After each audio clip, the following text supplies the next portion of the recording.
This podcast is sponsored by nobody. Hey dudes, welcome to Splat from the Past, the only 80s themed horror sci-fi show where things can get totally radical.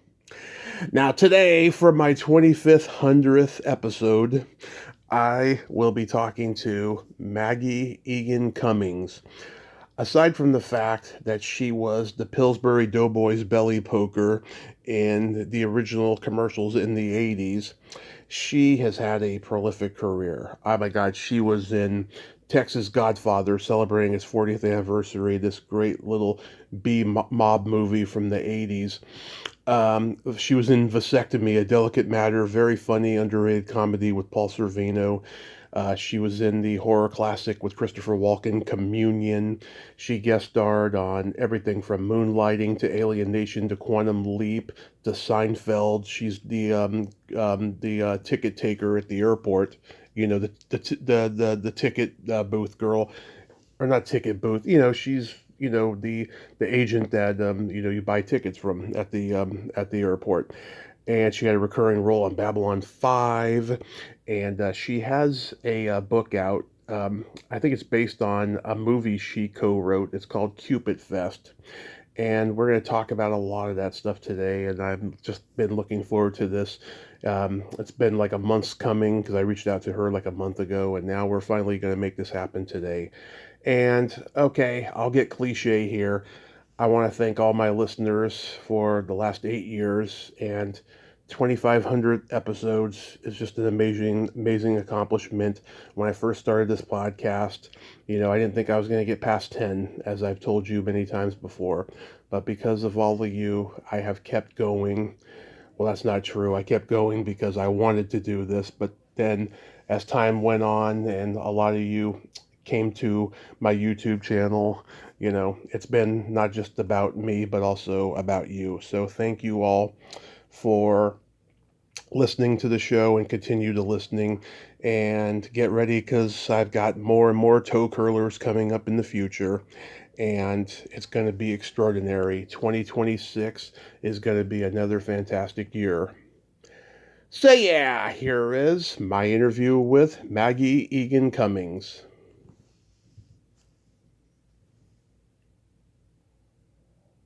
Hey Maggie, welcome to the show. How are you today? Good, Tommy. How you doing? I am fantastic, and I want to thank you so much for coming on today. You are actually my 2,500th guest. Oh, that's such a great number. It is. It's a nice round one. I like it. Well, congratulations to you. Holy cow. Thank you so much. Thank you. Thank you. It's been a wild ride, and it's going to keep going. Well, I hope so, because this is so fun. And, the fact that you know so many of my friends is just amazing, and Oh, have done interviews with them. oh, So I'm so grateful to be in this little brat pack that you've put together. awesome. So going back in time, did you gravitate toward acting early on in your childhood? I did. I did. Um, so I was just thinking about this. When I was a kid, and my parents would say, "Okay, girls, do the dishes." I had three sisters, so we lived in a house that was at the time 150 years old. Mm-hmm. Great old house in upstate New York, and some things didn't work, like the kitchen spray hose for the sink. It didn't work, but oh well, So Tracy and I are washing dishes, and she would take the spray hose and pretend she was a news reporter doing an interview of man on the street, and I was always the man on the street, and I'd be different people, which is pretty interesting because Tracy went into the news business and became a TV news person, and I went into acting. Is that crazy? Yeah. We also used to put on plays in our well, we had a barn, and next attached to the barn was an old chicken coop. And the chicken coop was the perfect place to hold plays for the neighbors. So, again, Tracy and I are reenacting a scene from Romeo and Juliet. Yeah. where she, I'm in it's big, huge windows, no window pane, no glass left in it anymore, by the time we inhabited the house. So I would stand at the windowsill, which was almost a floor-to-ceiling size window, and I had a rose in my hand, and I'd sniff the rose and say, "Romeo, Romeo, wherefore art thou, Romeo?" And my sister was outside of the chicken coop with the neighbors, sitting in a little semicircle around. Yeah. And she'd go, "I'm down here in the trash can." So I would sniff my rose and make an elegant, for a 5-year-old, a move from the big window to the doorway, down the steps, smelling my rose as I went along, got to her and sniffed her and went, "Ew." And I just went back up into the chicken coop. And that was the end of Romeo and Juliet. Thank you very much. Yeah. Short and sweet. We kept them, moving. We kept them fast and furious. Yeah, we always did stuff like that. At Christmas, we'd put on shows. And then when my sisters all started having kids, we would have them do it for us. All right, kids, put on a Christmas show for us. And then we'd all sit in the living room and watch the kids put on whatever they could devise in their minds. And then they'd charge us $0.25 for the tickets. Yes, they spent more time making the tickets than working on a show, but it's okay. Yeah. It was cute. I used to entertain the family after dinner when I was a kid, and I would be the entire show. And part of the show was watching me change clothes, every line and stuff. Always, because I used to do Saturday Night Live sketches in the living room, and it was hilarious. And yeah, so many people I have found started out that way. They would put on shows for the neighbors and stuff, and charge $0.25 or whatever. And I don't even know if kids are doing that nowadays, No. Here's what they're doing. They're getting into actual shows because it seems like all of my sister's kids, almost all of them, have gone into show business. They're still young, but they're like getting into shows that are run by people that do kids theater. And gosh, it's so fun to see. I mean, I get excited. I start crying when my sisters or their kids who are grown-ups with children. Yeah, I should put it that way. They're not my nieces and nephews. They're my grandnieces and nephews. Those kids are all into showbiz, and so my nieces and nephew will send me videos of what they're doing, and I'm in tears because it makes me so happy because they're good. Yeah. It makes me proud. Now, was this farm in Texas? Upstate New York. Oh, okay. Upstate New York. It was not a huge farm. I imagine back in the day, 150-year-old house when I was a kid, so it's over 200 now. I'm sure that they planted things and, had a garden. Maybe they had a cow or two. I don't know what they had. I don't know. I wish I knew. But by the time we just had a couple acres of land, and then behind it was some woods, and then not far behind the little bit of woods that there were the old trolley tracks that were, there's no more trolley, and then beyond that was the railroad tracks, and then beyond that was some more woods, and then the lake, because I grew up in a little lake town. Yeah. Did your parents ever take you to Broadway shows? My mom did. My mom is probably where all this comes from because, I think if she was going to be an impractical person, probably would have gone into something to do with the theater, my guess. But she instead went into library sciences. But she always had that love of theater. So when I was a kid, and she became the superintendent of our library system. That was 4 elementary schools, a junior high, and a high school. She became the library superintendent of the district, and she was involved with the Library Association, and sometimes we'd have to go to New York for conferences, and sometimes I'd get to go, and sometimes we'd go see a show like 1776 or something like that. It was great. That's awesome.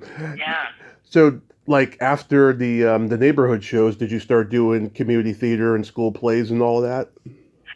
There was no community theater that I was aware of, so I had to wait till, I want to say, the summer I was going into 9th or 10th year of school. And there was a summer theater workshop being held at the high school.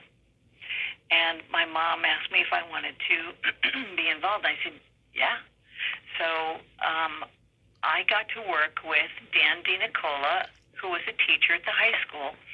And this is a guy who loved theater and he loved the movies. And so he put on a summer theater workshop that not only had us doing plays, excuse me, a little leftover cold in my throat. I get it. He not only had us doing plays, like I played Mrs. Barker in The American Dream, which was a little beyond my little 14-year-old self. But he said, yeah, I think you can do it. And then, we had some grown-ups in the play, so I had to be pretty convincing, being 14 years old. In that show, which there's just a few characters. It's Mommy, Daddy, Grandma, Mrs. Barker, and The American Dream. It's an Edward Albee Theater of the Absurd play. Mm-hmm. So at some point, I come knocking on the door, and Mommy answers it and has me come into her home, and she says, "Are you sure you're comfortable? Wouldn't you like to take off your dress?" And I say, "I don't mind if I do." And I have to take off my dress. I'm 14. Wow. I have to take off my dress, and we're not on a stage way far away from the theater. We're doing this in the music room, which was a pretty big room with, but it had bright sunlight coming in. And my mom was 4 rows back with her best friend, Mrs. John H. Pennock, and John H. Pennock was the state Supreme Court judge of New York. And they're watching me as I have to take off my dress. I'm 14. I'm Catholic. Mm-hmm. I should not be doing this. Yeah. But I wore a thick slip, and I wore a 2-piece bathing suit underneath to give me some courage. But, oh, my God, that was the scariest thing in the world. Wow. But yeah. I don't think that could happen now. Maybe not. No, I know it wouldn't in the school my daughter went to. Absolutely not.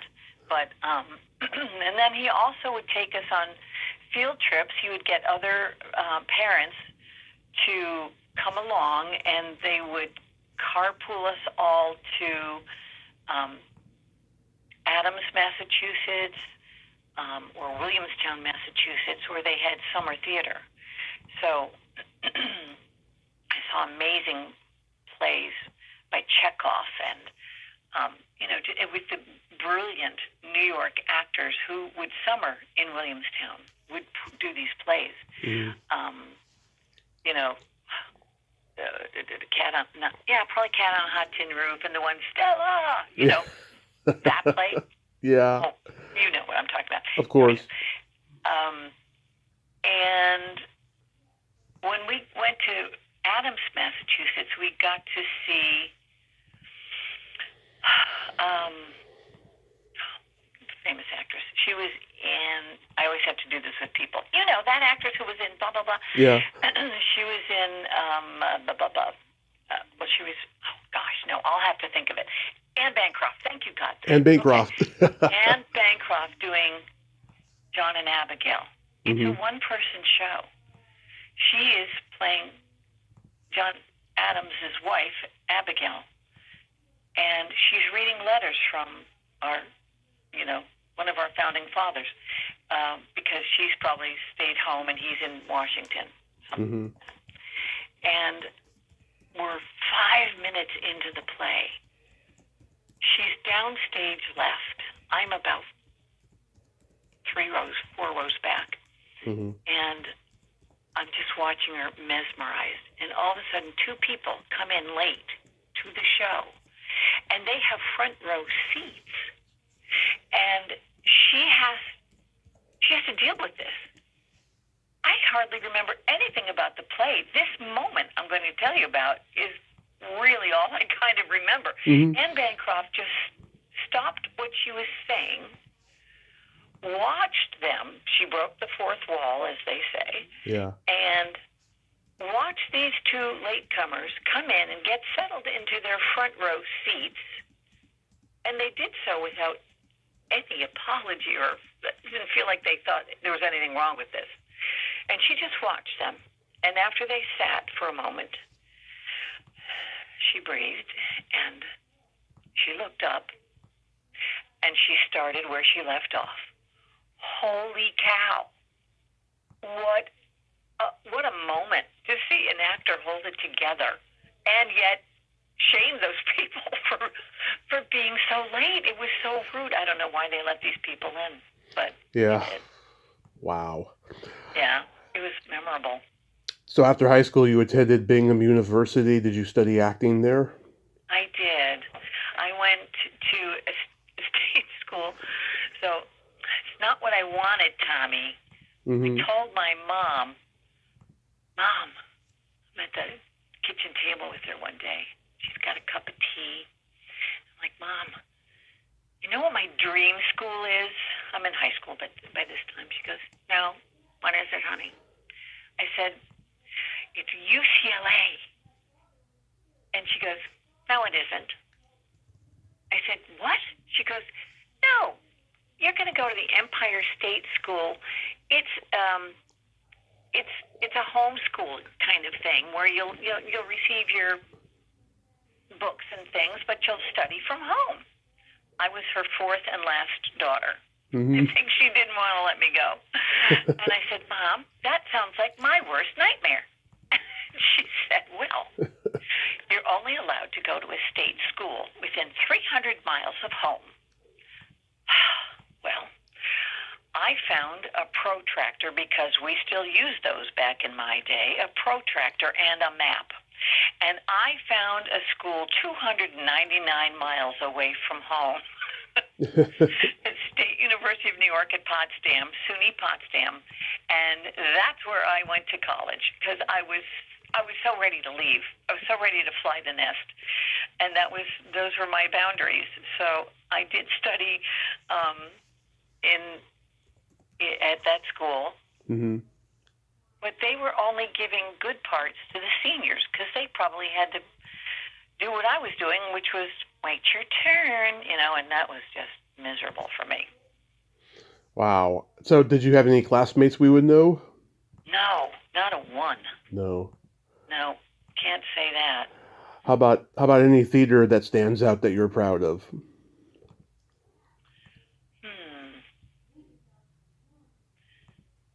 Well, in my high school, the same teacher, Dan DiNicola,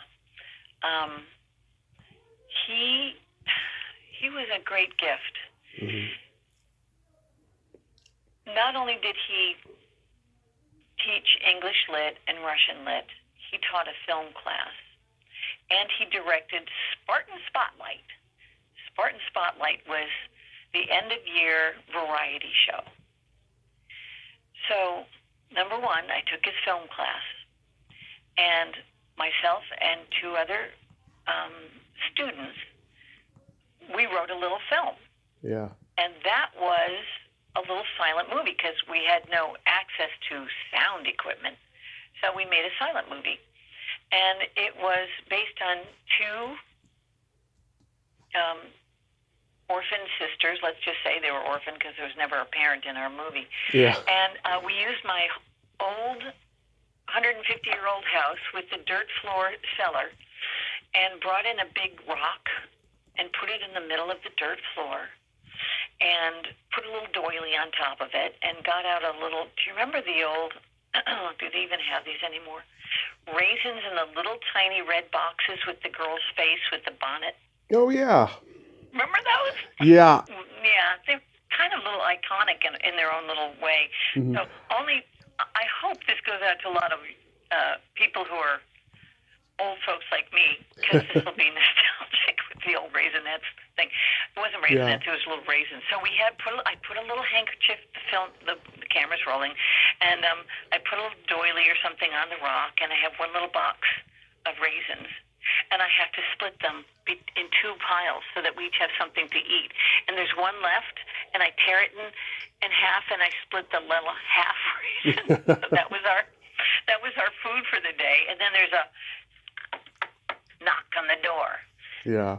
And we have to use a chalkboard later on to make our, in a real silent film, they had some beautifully filmed card that said, knock, knock, or something, But Right. we had to go to the chalkboard and drew a little pretty square and wrote inside of it, and then would erase and write the next thing. So it's like, who's that knocking at our door kind of thing? And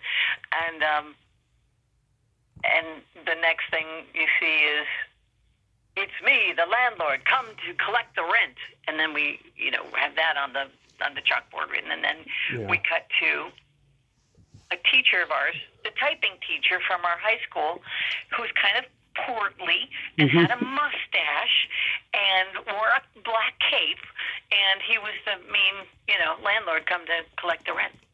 So we can't pay the rent, that kind of thing, back and forth. And finally he gets in the door and he takes us and he decides he's going to bring us down to the railroad track and tie us to the railroad. Yeah. Okay, so then we have this cutaway to a young man and his dog.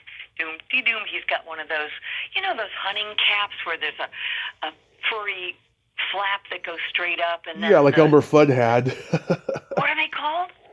I don't know what they're called, but I know what you're talking about. Yeah, the little flaps on the ears are furry, but they're laying there, they aren't tied up on top, they're flapping down, and he's got a dog with him, which is our dog, Pandora, the beautiful Labrador who we loved. Oh. And she was such a good girl, and she was part of our cast as well. And so we're being tied to the railroad, and we're screaming for help. And the dum-de-dum boy with the dog near the railroad tracks does not hear us, but Pandora does, and she runs to us, and she scares off. Oh, no, not yet. Now we hear a train coming, and we literally got a train coming through town to film it and put into our movie, and we would cut back and forth between the train and us being on the tracks, and Pandora trying to gnaw at our ropes, and she's scared off the bad guy, and and then finally the ropes are untied because Pandora is so persistent, and we get off the tracks in time, and then the young handsome lad who's sort of a dum-de-dum kid, we go up and oh, thank you, you are a hero, which of course it wasn't, it was the dog. But I tell you all that to say, I thought that was a pretty great little thing to be able to come up with as kids. And then it was so well liked that they showed it in Spartan Spotlight, which was one of those shows I was in every year doing different parts. And in my senior year, I got to be the MC with my friend Tom Ripley. And so to have that movie shown in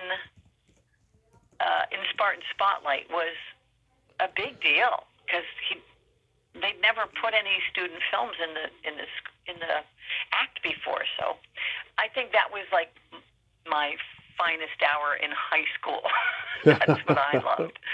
And I still, just like you, SNL, still, please, Lorne Michaels, should you hear this?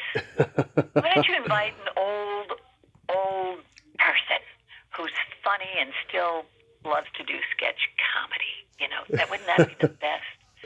So were you doing improv in college? No, but I have for the last over 20 years been working with Andy Goldberg. Yeah. And Andy was has been with Off the Wall. Oh yeah. Out here you know them? Oh yeah, I know Shelley. She's a good friend. Okay, absolutely. And he was there when Robin Williams was on. They were the originals, and Wendy Cutler, and Oh, I got Wendy coming on soon. oh, perfect. Oh, she's so good. Yeah, she's She's so great. good, and Andy's so good. And so I've been taking class with Andy for over 20 years, I think. So so that's where I get my weekly joy, is from getting to go do a little improv. I know Melinda. She wants me to do one of her Zoom classes and stuff, and I might actually do it. I love working with Melinda. She's, of course, in the class, too. And She's hilarious. Shelley. Yeah. Who else do you know from? Susan Sager used to be in that class. Oh yes, I love Susan. Oh my God. Susan, when we're together, we're just so crude and hilarious together. You know who? I don't know if you've met her yet. Do you know Gracie Paletti? Gracie Paletti. No. Okay, well, she's in our class now, and she'd be a great one for your show too. Okay. Yeah, she's fabulous. And you've done Barbara Ann Howard, right? No. Oh, hysterical! She's just fantastic. She cannot do anything wrong on stage. She's glorious. She's one of the best improvisers I've gotten to work with. Although I got a classroom full of them, but Barb's also my pal, and I just love watching her work. I'll check her stuff out. Yeah. Now, Yeah. Now people may know or not know that you were the belly poker in the Pillsbury Doughboy commercials. Yes, I was. I was on camera too, but I did get the esteemed job of poking the Pillsbury Doughboy in the tummy, and they have a stunt fill-in for him, Mm-hmm. so They had Luigi. Yeah. Luigi is the prop that they use in place of the animated, however they do the Pillsbury Doughboy, and put him in the commercials. Yeah.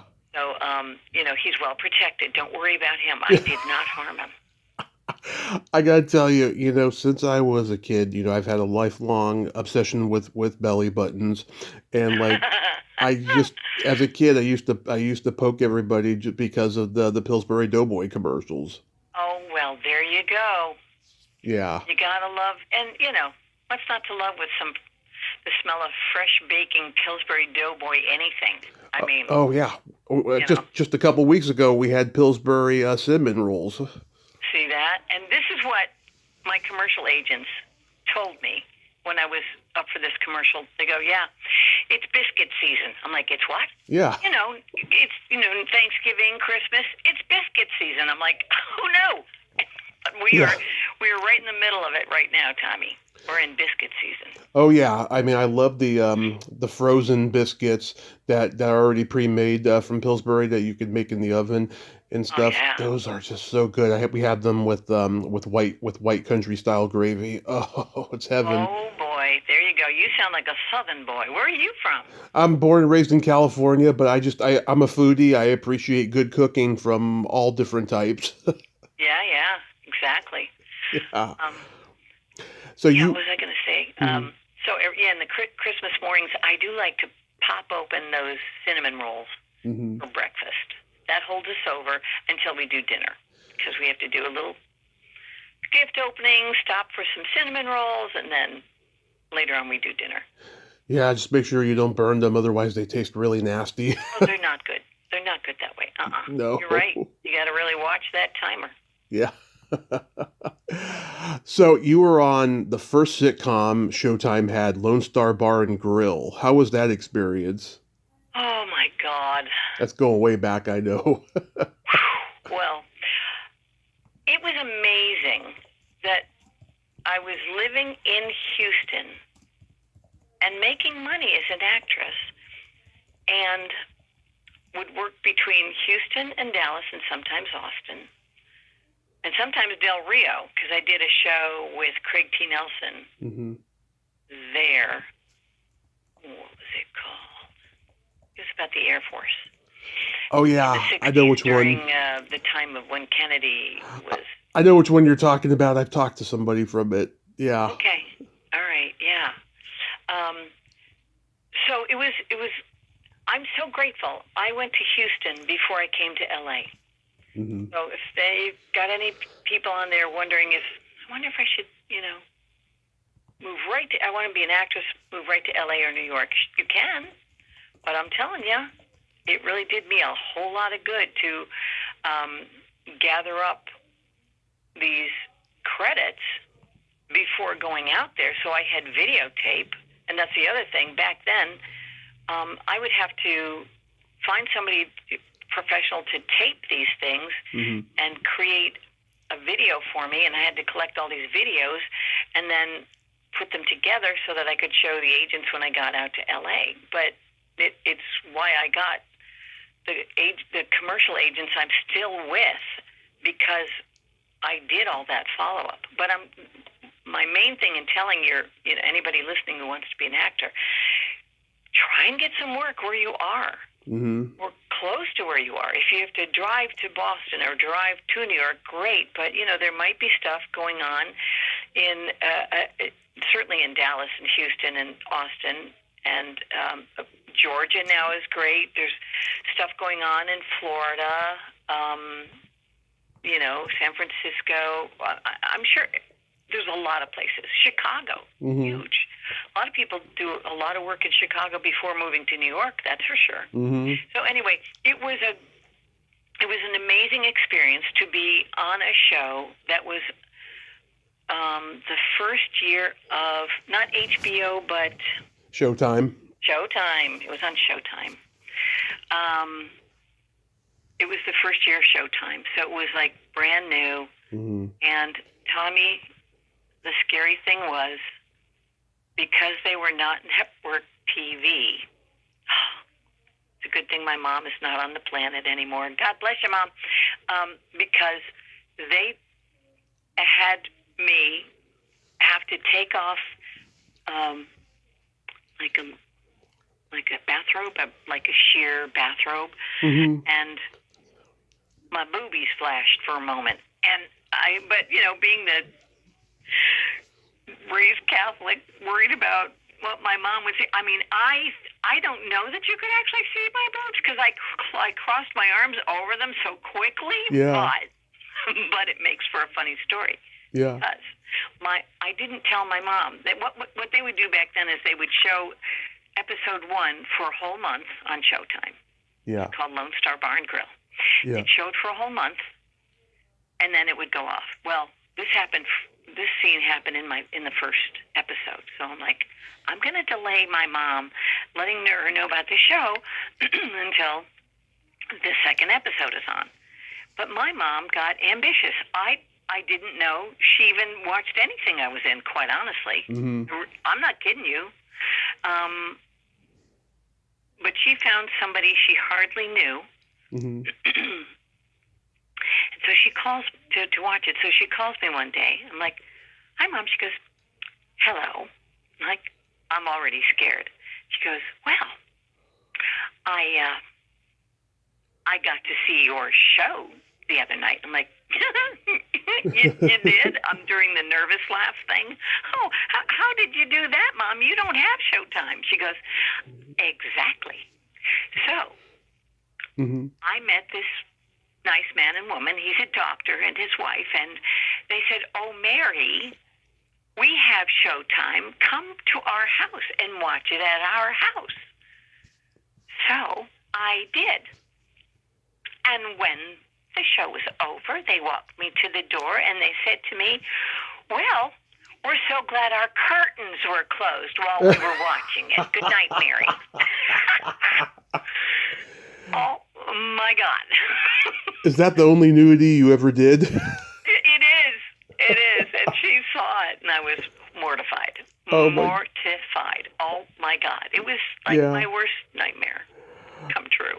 I asked Kent Perkins years ago to come on, and he sent me a picture of a retirement home. Who is this? Kent Perkins, the star of the show. Oh, my gosh, Kent. Yeah. He was my little love interest. Yeah. Yeah. And Ruth Buzzy came. Yeah. his wife. Yeah. May she rest in peace. God, what a talent from Laugh-In and She turned me down for an interview, but told me how inspirational I was, and I thought that was very nice.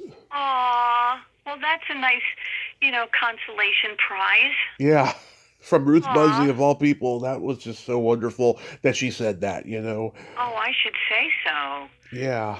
Oh, that was lovely. Well, she came, I think, before Kent and I did this scene, and, it was like just not only a ray of sunshine, but like, Hmm.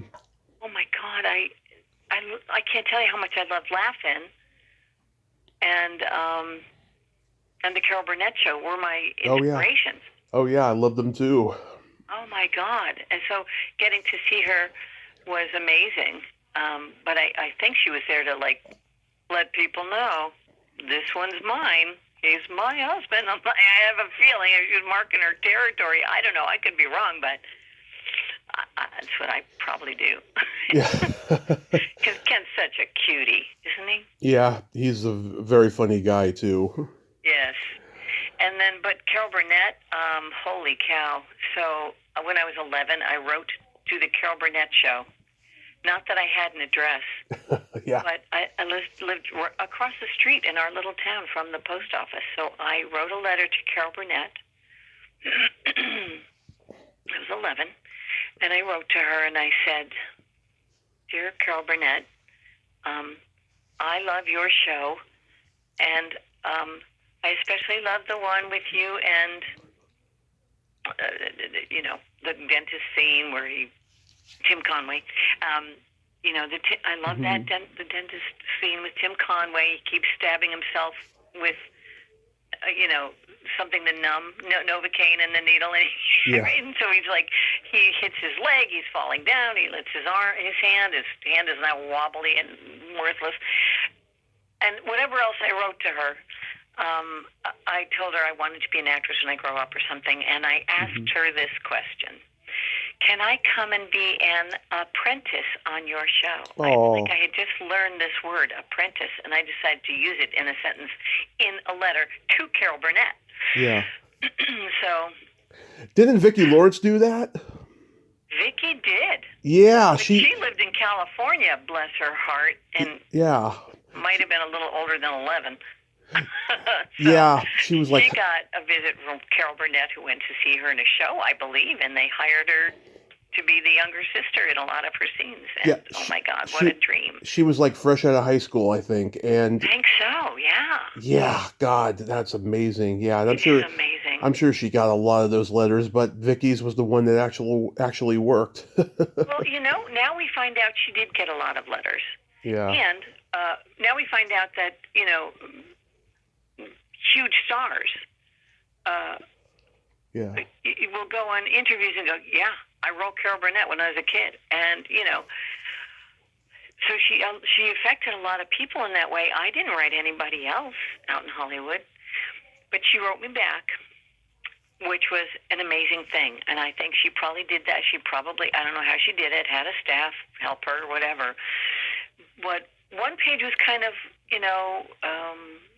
Carol's background or whatever, and another one was, a direct answer to my letter. And she said, if you love acting, it'll never be work. And,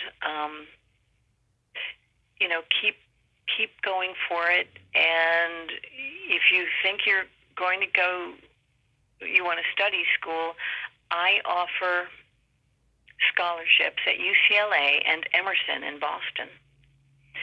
And believe me, that was part of why I said to my mom, you know what my dream school is? UCLA. And she told me it wasn't. And but fade out, fade in, many, many, many years later, I was the spokesperson for the Disney Channel.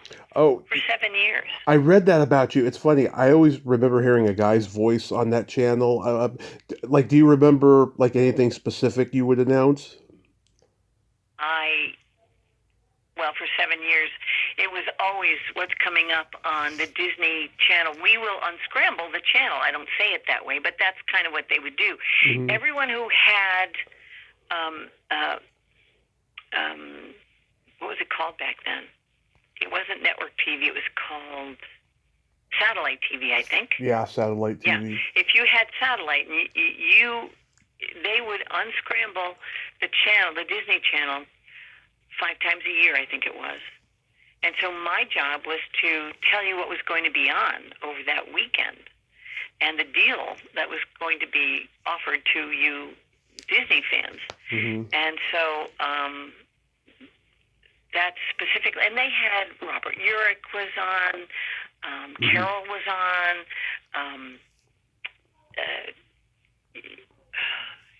a lot of people.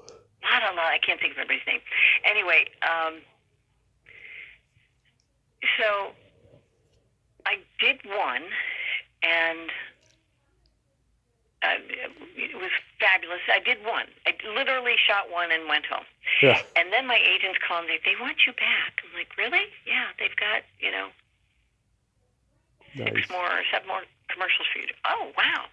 So now I'm doing 7. Then they call me back, and they want to do more. We're doing now 15 commercials in a day. And we did that 7 times a year or something like that. I did the math once. So I think I did about 560 spots for them because I also did donuts, It's this little ad that goes in the middle of some other commercial. Right. And I think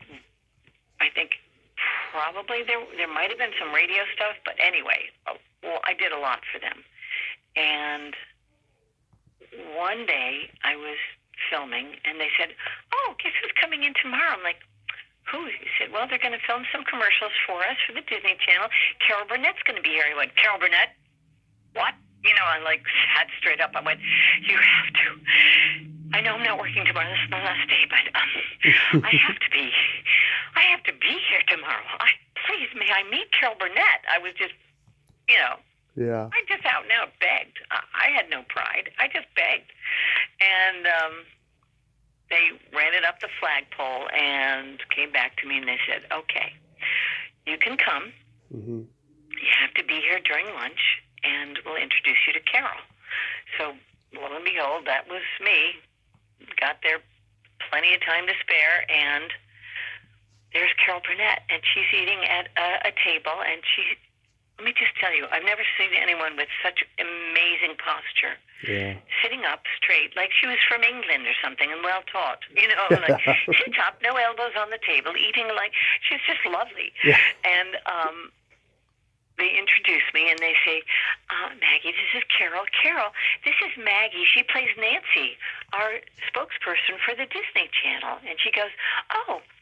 And she's now looking over her left shoulder at me, standing up kind of to her side, but kind of behind her. And she goes, "Oh, hello, Nancy. Nice to meet you." And I say to her something like, "Actually, my name's Maggie, but you can call me Mashed Potatoes." I don't know why. Why that came out of my mouth. It's because I'm so enamored of her. I get stupid, I was just an idiot because I love her so much.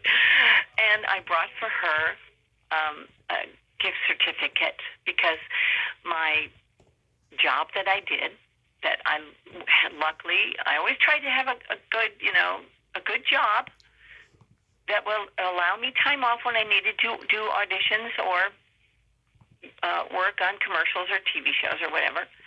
So I had a job at Vera's Retreat in the Glen, a facial salon. So I brought Carol Burnett a certificate for a facial. Did she ever use it? I have no idea. Yeah. But I had to buy it, and I brought it to her, and, so that was quite a thrill.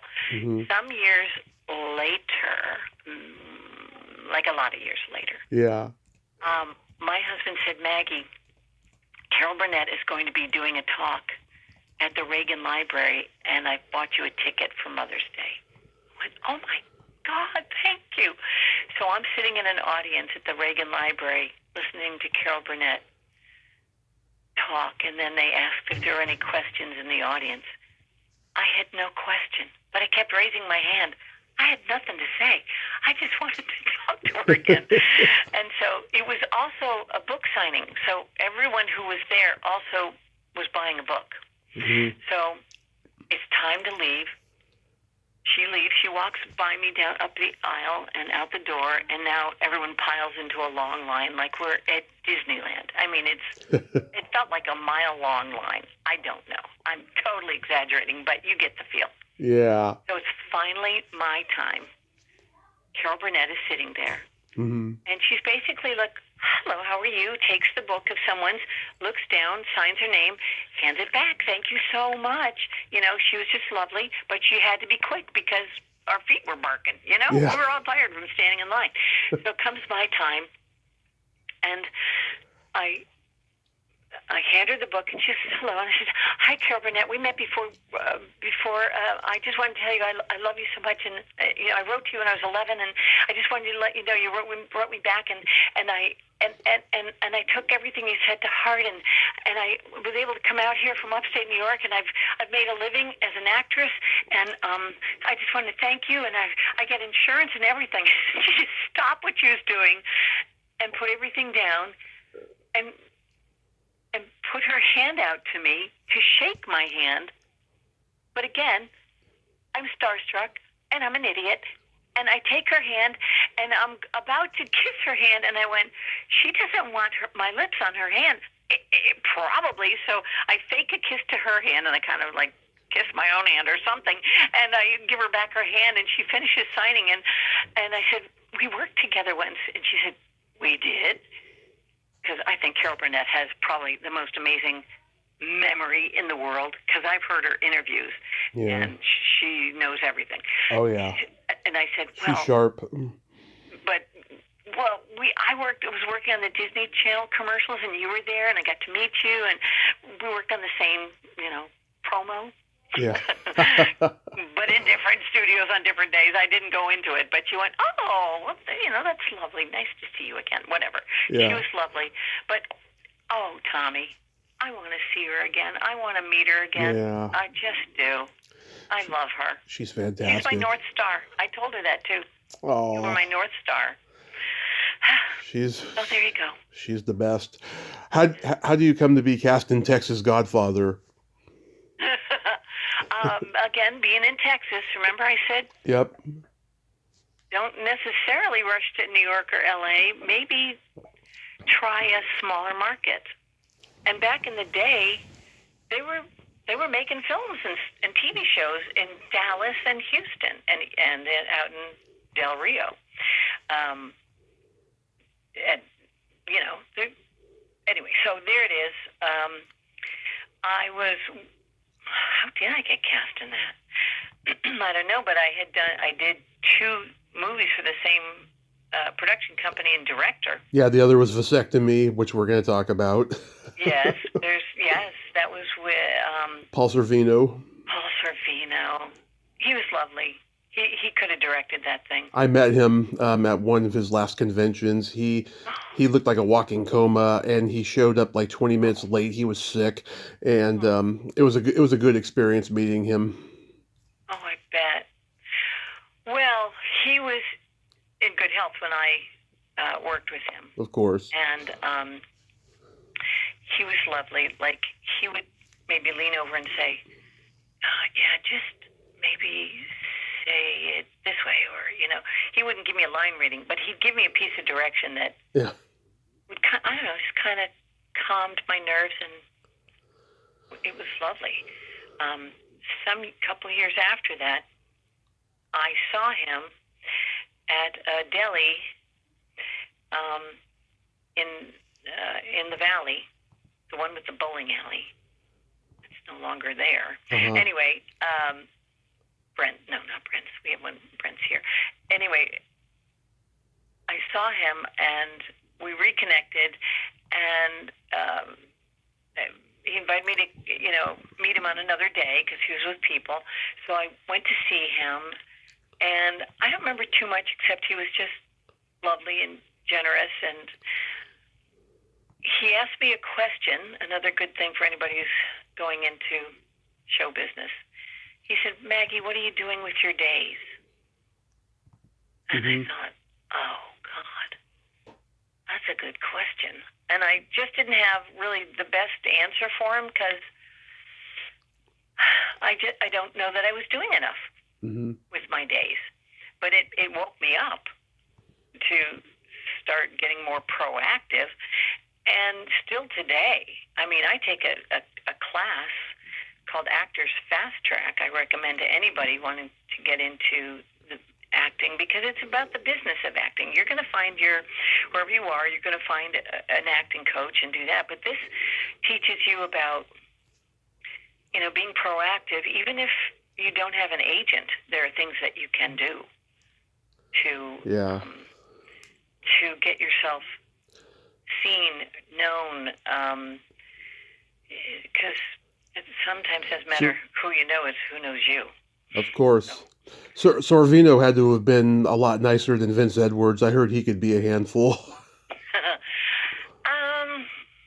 I don't have much of a memory of him. He was not as memorable as like Paul Sorvino. Yeah. It was, I don't remember too much about my interactions with him. Yeah. But I remember being on the set with Paul. He was a good egg. And Abe Vigoda's in there, and Lorne Greene in his last movie. It's funny, no matter what I see him in, he's always Cartwright to me. Oh, sure. Yeah. Well, these people knew their brand. Now that we have a name for it, we call it, what's your brand? You have to decide what your brand is. Now, when I was taking classes in Houston from Chris Wilson, a really wonderful, it's a woman, Chris Wilson, who had been in wonderful plays, and she's been to New York and did some Broadway stuff. And anyway, she was a wonderful teacher, and she kind of believed that, unlike being a John Wayne, who was kind of John Wayne in everything, she wanted us to know how to be diverse in our roles. So I love that because God knows when I do some sketch comedy or improv, I love going into a character. But the way people are looking at it today, what they're teaching today is know your brand and, be able to pitch who you would fit in as in any particular, say there's a TV show or something you want to be on. Like, I don't know. I would not mind being in a Taylor Sheridan TV show or movie, honestly, because I just think he makes brilliant TV. So you'd have to know how to present yourself, how you would fit in, Yeah. And it's important to know that these casting directors look at you and they pretty much know. They would kind of know what you would fit in as. They're not going to. Also, I got to mention Shelley's best friend Janet Wood is in Vasectomy also. Yes, she is. I love her. Yes, She's and great. I didn't find that out for a long time. Yeah, she's great. Oh, she's great. Yes, she was wonderful. We had a good cast. It was a good little cast. Yeah, William Marshall, who played Blackula, was in it. Yeah, that's a great cast for a little movie. I saw it when I was in my early 20s. I rented it at one of the last video stores that we had in the Bay Area. That store had everything, even the most obscure stuff like Vasectomy. Oh my God! Yeah, yep. I'm that person who's done some obscure movies. That's for sure. Well, I guess Communion is a little bit known because it's Christopher Walken, but Right. I've had Philippe Mora on, and he's an intense guy. How was working with him? Oh, great. He was wonderful. He cast me in something else too, as I recall. Probably. And then, but I have to talk about Christopher Walken. Yeah. Christopher Walken on the set. I'm walking either to the set or to the makeup wagon or whatever. Anyway, one of us, we're passing each other along the way. And he stops me because he knows I'm in this scene with him. It's a Communion, for those who don't know about it, is about alien abductions written by Whitley Strieber. And so as he's passing me, he looks at me and he says, "Let me ask you something." I'm like, "Yes?" I'm looking up because he's tall, and I'm intimidated because it's Christopher Walken. And he goes, "So do you believe in any of this alien stuff?" And I'm like, "Oh my God, it's a trick question. If I answer it wrong, I'm off the set." I don't know. Yeah. Things fly through my head as an actor like that. So I do as careful an answer as I can. I said, "Well, I think it's possible," shrugging my shoulders. And he looks at me and he says, like, right into my orbicals, right in my eyes. He's like, "I think it's just the strange imaginings of lonely people." And he walks away. Wow. And I thought to myself, because, we've all seen enough Christopher Walken movies to maybe have the same thought. I thought, well, if ever there would be strange imaginings of lonely people, I think it would be Chris Walken. But, it's not true. He's married and I'm sure not a lonely man. But he plays quirky, kind of odd fellas. So that's the first thing that came into my mind. Oh, yeah. I found out later from Philippe, that Christopher Walken is married and, they're good friends and whatever. But it was just what an honor to get to work with Christopher Walken. Mm-hmm. You did an episode of Moonlighting, and Eva Marie Saint was on that episode. Did you get to meet her? No, I did not get to meet her. Nope. Oh God, I wish I could meet her. I heard she loves dirty jokes, and I would tell her mine and stuff. I heard she knows a lot of them too. Oh, I bet. If she loves them, she probably knows some. How interesting. And I was on Moonlighting when what's her name? Cheryl. The co-star of Moonlighting. Sybil Shepherd? Yeah. Yeah. Yes, Shepherd. She was off having a baby, or had just had a baby. Mm-hmm. So she did. It was fun. Wasn't quite sure, how it was going to be working with Bruce and Sybil. Well, Sybil, yeah. Here's what I loved about hearing about Sybil. Mm-hmm. She wore sneakers on the set. Really? Yes. I think they did a lot of shots without showing her feet because, damn, high heels will kill your feet. They killed mine. Mm-hmm. So I wish I could have met her, but I didn't. But it was fun. I got to work with Bruce. Apparently, a lot of his family was on the set that day. Yeah. And so, anyway, it all went well. How was Alien Nation? Alien Nation, yeah, that was. Before I worked on the set, because I had to be a sponge head, as they called them, in Alien.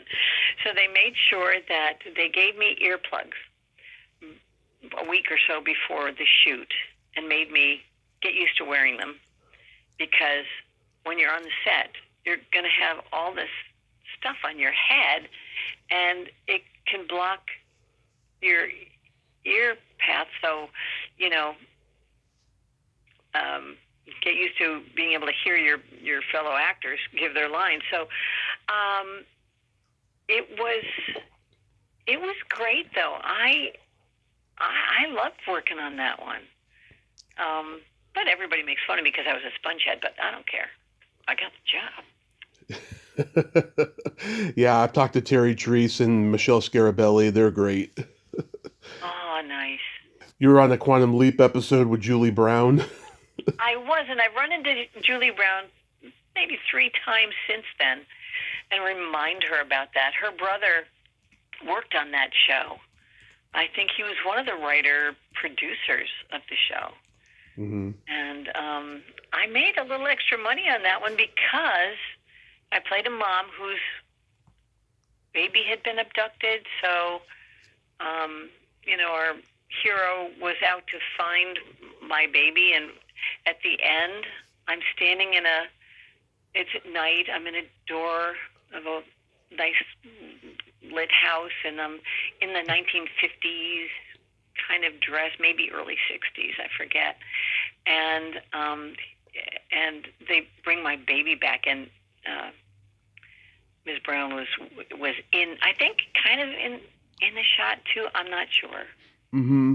But anyway, they use that clip in the opening sequence. You know how they show clips from the show, and then they run the Mm-hmm. music and the credits as the show's opening. Mm-hmm. So I made a little extra money, which, these are the little things actors love, because it's always nice to keep that money coming in for years to come, and in residuals. So Nice. Yeah, it's still a popular show, and I think they rebooted it or attempted to. Because I talked to Donald Bellisario's ex-wife a few years ago, and she said something about that. Oh, wow. Yeah, that's a good one. I don't see why they wouldn't do that. Yeah. Mm-hmm. I remember when you were in Stone Cold with Brian Bosworth. Oh my God, that HBO played that movie a lot when I was a kid, and You did? yeah, this was at the time when action stars was starting to get big at the box office in theatrical movies. Arnold, Stallone, Seagal, Van Damme. Then the made-for-video guys came: Brian Bosworth, Cynthia Rothrock, Don the Dragon Wilson, Jeff Speakman. I mean, there was like a whole slew of them, and like Brian Bosworth, I think he was a football player or something, and like. Yeah. Yeah, and he attempted to be an action star with this movie, and it played a lot when I was a kid. Holy cow! Because you were playing it, or were you seeing it somewhere? No, I would just change the channels and I'd see it on. Oh, it was a good little filler. Yeah. Well, the nice thing is he must have liked working with me, because he had me come back on another movie he made where I played a radio show talk show host, where people would call in and I'd give them advice. And so that was nice. Oh, that is nice. Yeah. Yeah. You played Joe Stafford in Sinatra. Did you ever get to meet the real Joe Stafford? Kind of. Okay, so this is a good story. Two stories. I'll tell you, since you asked about Joe Stafford first, I'll tell you that I wanted to talk to Joe Stafford to get a feel for what it was like back then, and just hear her stories, and just if I'm going to be playing somebody who is a real life person, I wanted to have that time with her if I could. So through the musicians maybe union or something, I got word that I wanted to talk to her, and somehow, some way, I was allowed to talk to her, and it was set at a certain date and time. Mm-hmm. And I had to just talk to her by phone.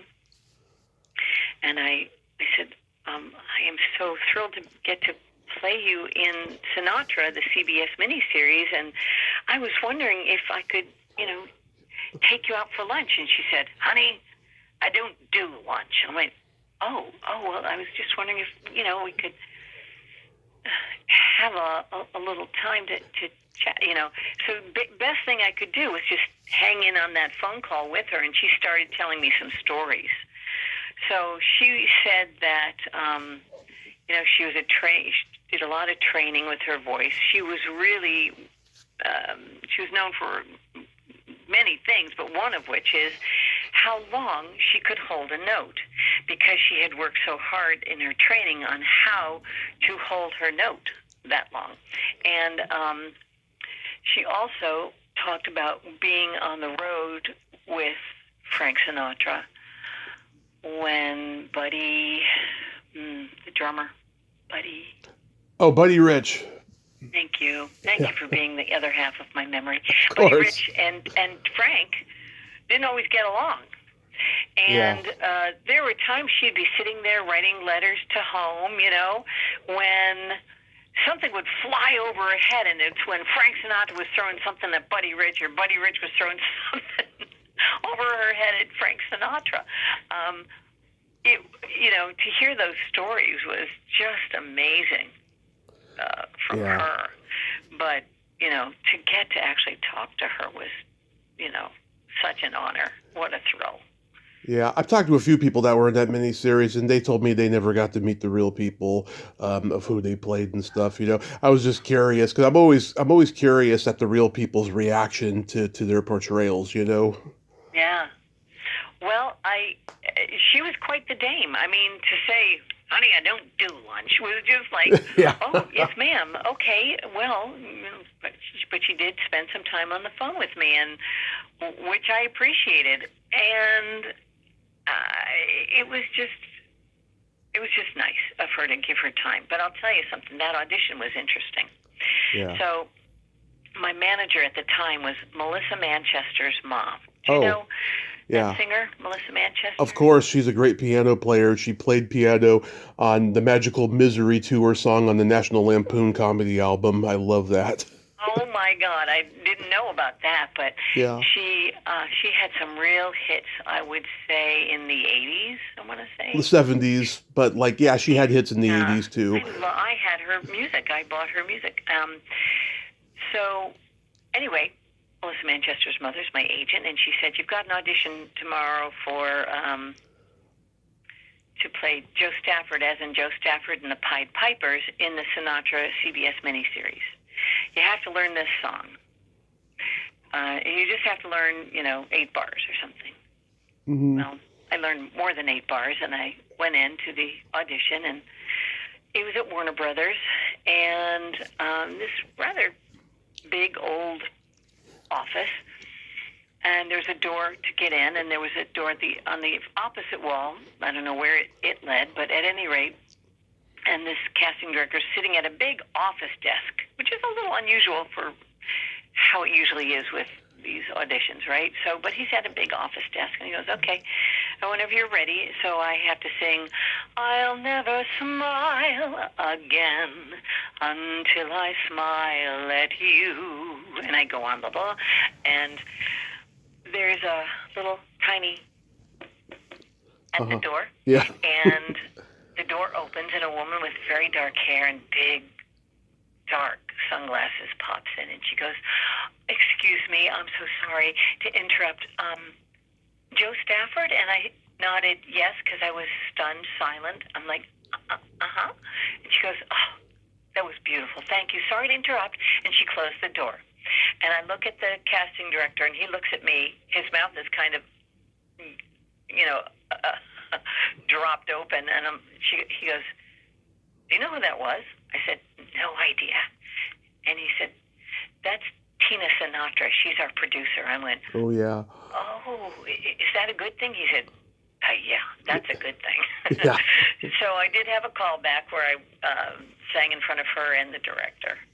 And I did get the job. And she couldn't have been more lovely to me on set. I'm on the set.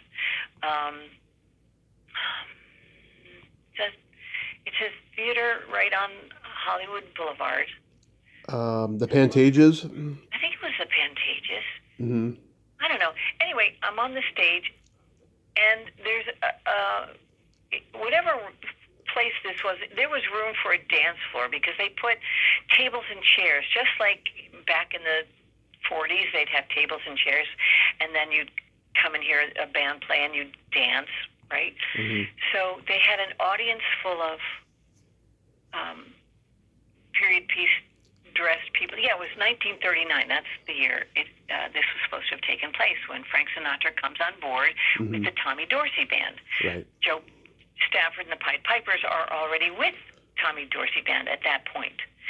And they have the audience with their hair done and blah, blah, blah, and the outfits looking very 1939. And Tina Sinatra's at the downstage edge of the stage, and she says, oh, Maggie, come here. And she's on the dance floor part, and she goes, here, I brought you this. And I have to kneel down, and she puts a gardenia behind my ear, in my hair. And she said, Joe Stafford always used to wear a gardenia in her hair. And I went, oh, thank you. So how how lovely is that? That is very And lovely.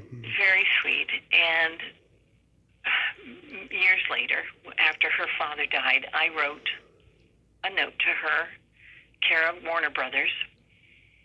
And I don't know. She may still have an office there, but she wrote me back.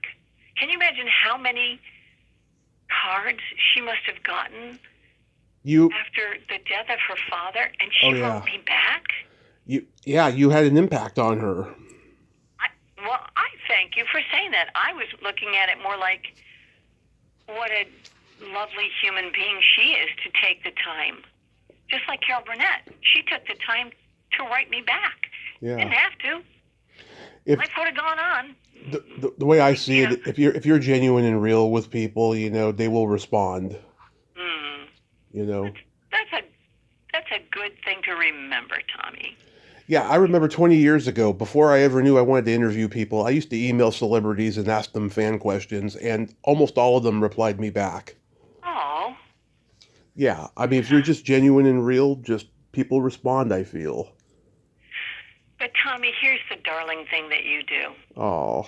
Here's the darling thing that you do. You said, hey, Maggie Egan, who millions and millions and millions of people do not even know lives in the world.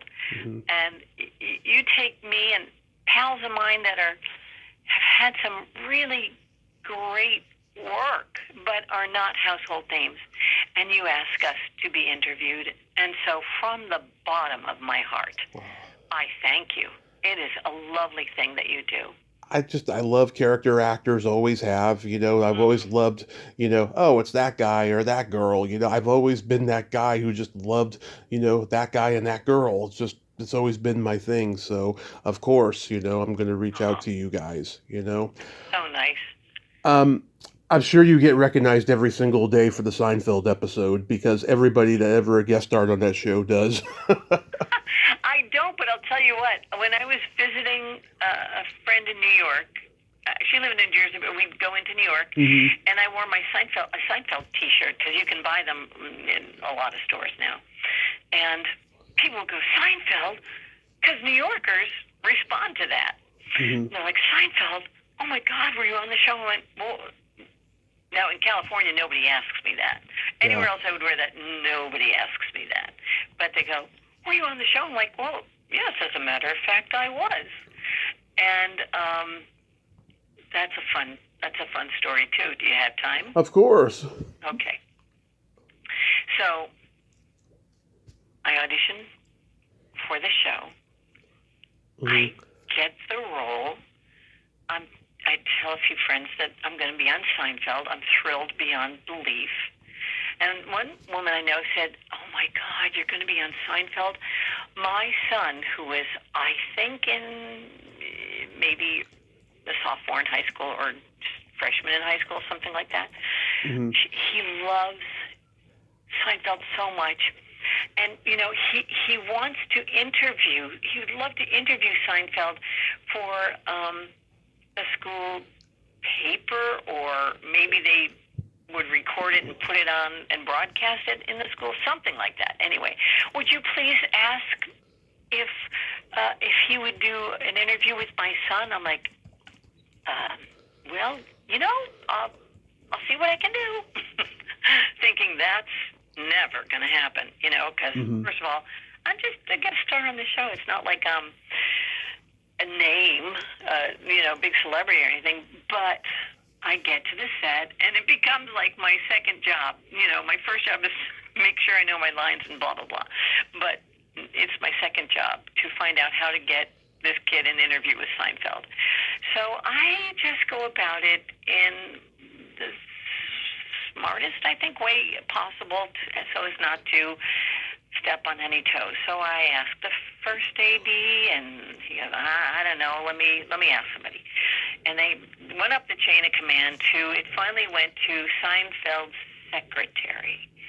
And after lunch, word gets back to me that Seinfeld and the secretary must have spoken, because he said, yes, I can do it. It'll have to be on Wednesday, the blah, blah, blah, of blah, blah, blah, and at 12 noon you get 5 minutes.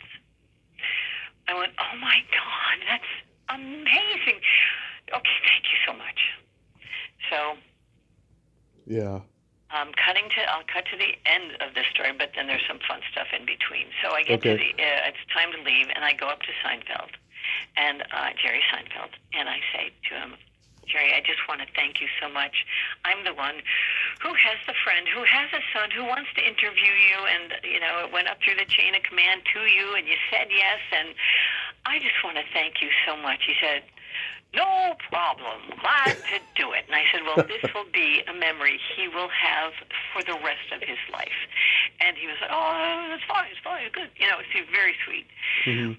Now, I want to tell you, when I was doing this scene, Jerry was not married at the time, and the woman in the airport, I'm in the episode called The Airport. Yep. Some people know these things by heart. The airport, I love that episode. Such and such. Yeah. So mine was called The Airport, and Jerry and Julia Louis-Dreyfus come to the desk to check in for their flight. And I have to tell them, sorry about the delay, but, we're going to get you on this other flight, and we have room. I've got one seat in first class. And Jerry jumps on it. I'll take it, so that's kind of the setup of the scene. And then Louis-Dreyfus, Elaine, has a lot of other dialogue to come up, and then I say something again. So we start the scene, and Julia Louis-Dreyfus cannot stop looking at Jerry after he says his line, and she just cracks up.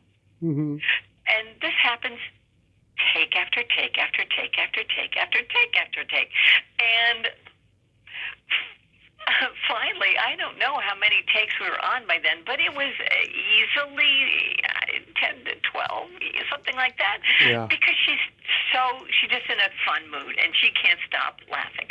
And so on this last take, the camera's still rolling. The camera's over my left shoulder it's a 3-shot, but my back is basically to the camera, and you see Jerry and Elaine talking to me. But at this last time, I just do one of these, I look over my shoulder looking for the camera or the director, and I just kind of, I'm smiling, but I kind of shrug my shoulders, and here's what's good about that. It also, remember, I'm telling you, ways actors make a little extra money. That little clip was used in the clip show, which appeared they did 2 shows that last night. Yeah. They did the clip show, outtakes, and then they ran the last show of the series. Right. So that was nice. But the other thing was, while sitting around waiting to go on set, Jerry was standing behind me with this beautiful young actress who was playing the flight attendant. Okay? Mm-hmm. I'm not in that scene, but we're all waiting to be called for the camera and lights to be ready for us and whatever. And so I'm listening to this conversation behind me between Jerry and this pretty young actress. And so he's making conversation. He says, what do you like to do for fun? And her answer is something, I don't remember exactly, but it's like, she's an amazing person, right? She's like, well, I like to skydive, and I also scuba, and I race cars, and whatever it was 3 amazing things.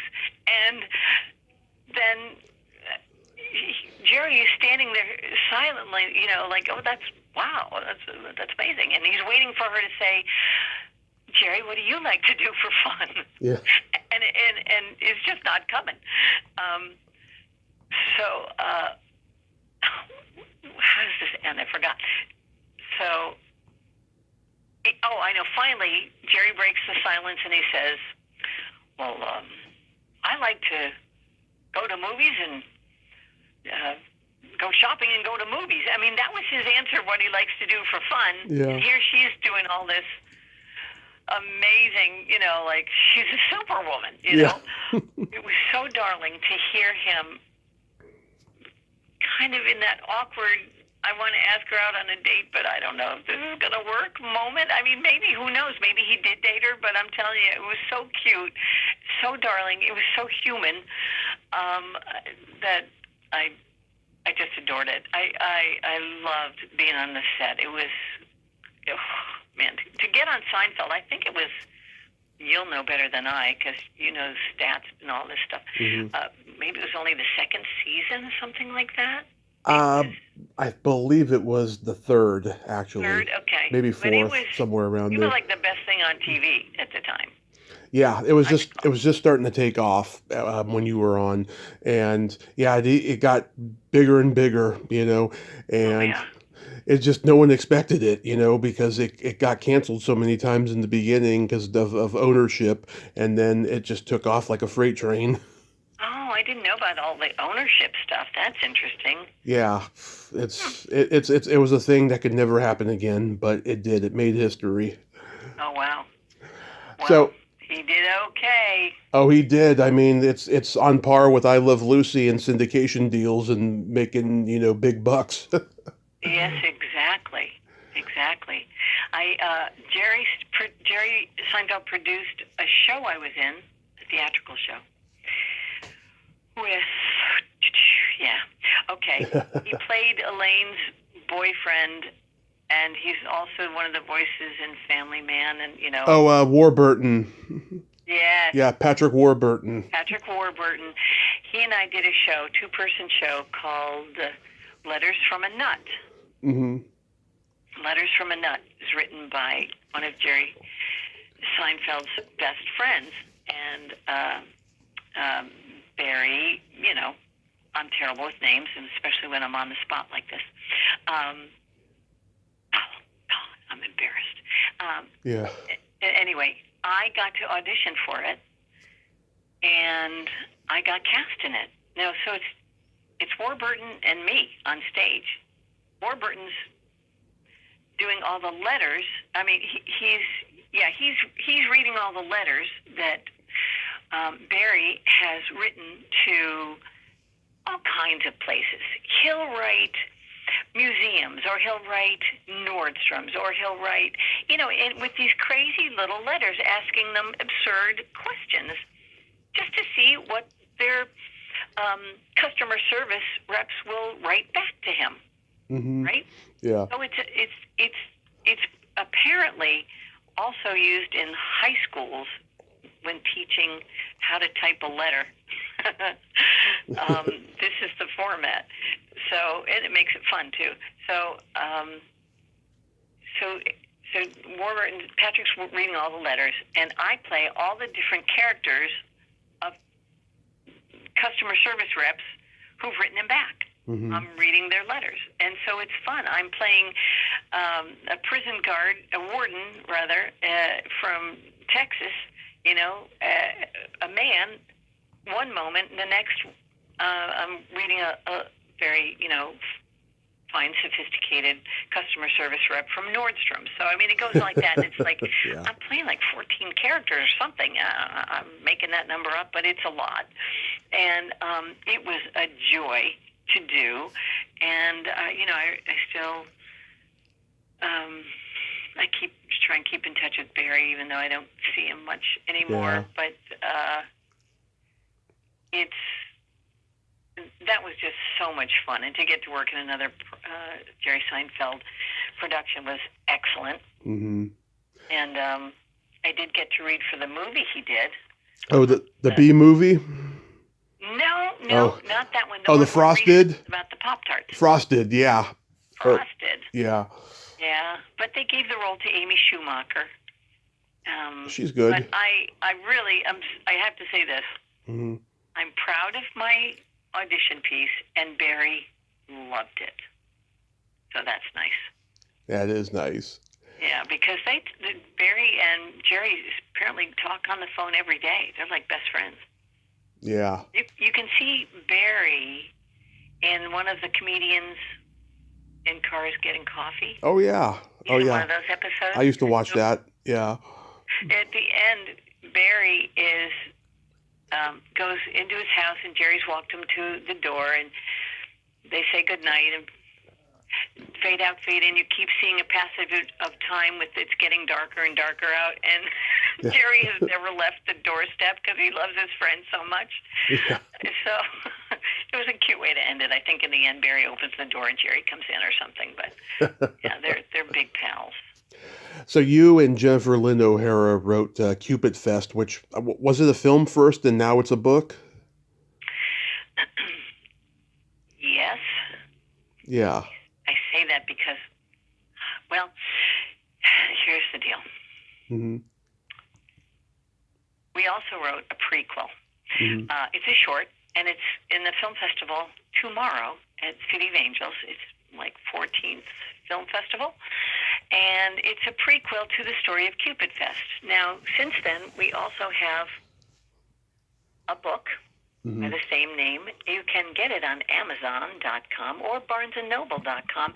And you know what? It's a cute story. It's the story of two Irish-American sisters who've both been bloodied on the battlefield of love and decide to escape to Ireland in search of love and adventure.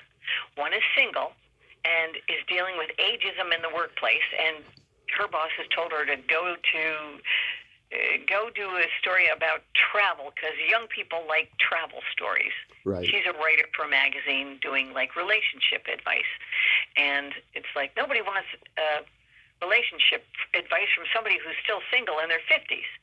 So she has to go do something on travel. And her sister, Maeve, the character I play, let me just say this, I play in my head because I wrote the Maeve part mostly, and Maeve is married, but things are kind of in a rocky place with her marriage. So she encourages her sister to, I'm going with you, let's travel. And so they come up with the idea to go to Ireland in search of this matchmaking festival that goes on in the west coast of Ireland, the Wild Atlantic Way, and it's in a little town called Lisdoonvarna. This 150-year-old plus matchmaking festival has been going on for over 150 years. It's in a small town, like 8,000 people, maybe. I don't think it's that many, but that's the statistic I heard. And during the month of September, they get an influx of 40,000 people coming to meet and marry an Irishman or woman. And they also have LGBTQ days, and, it's an amazing setup. And so when I came back from the trip, I talked about it in my acting/writing class, and Jennifer said, I'd like to write that with you. I said, that's great. So we started, and we wrote a script. We then had a producer come on board, and she said, I think you guys should turn it into a book. So we wrote it as a novel. So it's a fun rom-com travelogue about two, sisters of a certain age. We call them queenagers. Yeah. And because they're still full of P and V. Yeah. And you feel like you're in Ireland reading this book. And Yeah. I really think it would make a great movie. So my hope is that, yes, one day we can get a script to the screens. We'll see. That's the game anyway. That's the game we're playing. Nice. What else do you got upcoming? I'm also working on writing another romantic comedy. Maybe you might even call it a dramedy, because there is a serious element to it, and it takes place in a lake region. It could be my upstate New York area, or it could be Minnesota, because Minnesota gives amazing tax credits, so it really makes sense to go where you get the most money. Yeah. Of course, I'd love to do it in